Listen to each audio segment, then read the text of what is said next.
रात के 10 बजने वाले थे।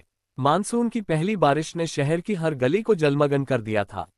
भीगते हुए एक 19 वर्षीय लड़की मेघा अंधेरी सड़क पर भागती जा रही थी। कभी कभी वह मुड़कर पीछे देखती और फिर से अपनी गति बढ़ा देती। पानी से लबालब सड़क पर वह कभी दाएं जाती तो कभी बाएं। अचानक एक पत्थर से ठोकर खाकर वह गिर पड़ी और पानी में छपाक से धंस गई। गिरते ही उसके दिल की धड़कनें तेज हो गईं, डर से उसके चेहरे पर पसीना चमकने लगा। उसने फिर पीछे मुड़कर देखा। वे लोग अब भी उसका पीछा कर रहे थे। हिम्मत जुटाते हुए वह उठी और फिर दौड़ पड़ी।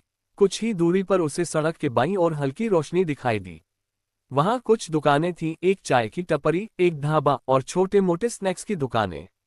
मेघा का शरीर थकान से चूर हो चुका था, पैर जवाब दे रहे थे। वह सड़क के दाएं ओर एक पेड़ का सहारा लेकर रुक गई।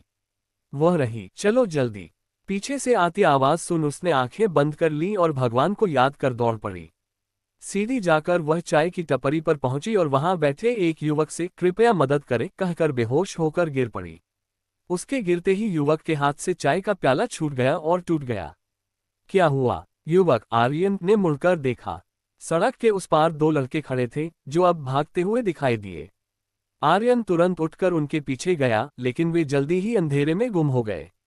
वह वापस टपरी पर आया। रोहित, 2 चाय बना दो, उसने टपरी वाले लड़के से कहा।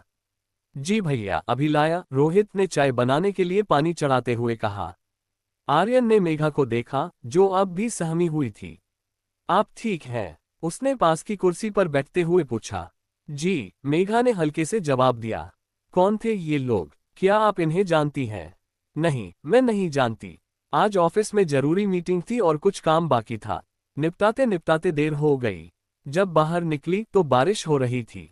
टैक्सी का इंतजार किया, लेकिन कोई नहीं मिली तो पैदल ही चल पड़ी।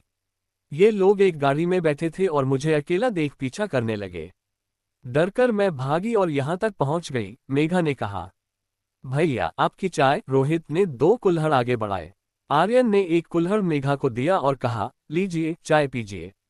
चाय की गर्मी से मेघा का दिल थोड़ी राहत पाने लगा।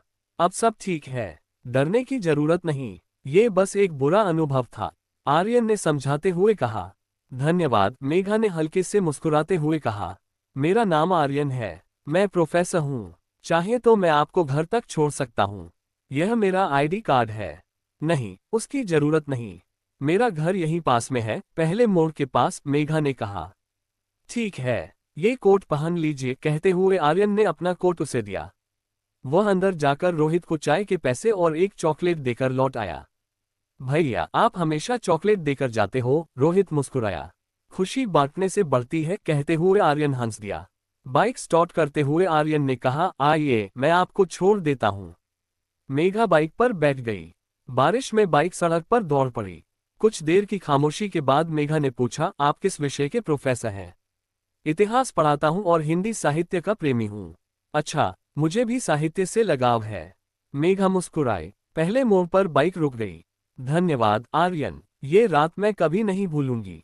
आर्यन मुस्कुराया। आपका नाम क्या है? जी, नाम कल बताऊंगी, मेघा ने मुस्कुराते हुए कहा और घर की ओर चल दी। आर्यन भी मुस्कुराया। बारिश में प्यार की यह कहानी धीरे धीरे अंकुरित हो रही थी।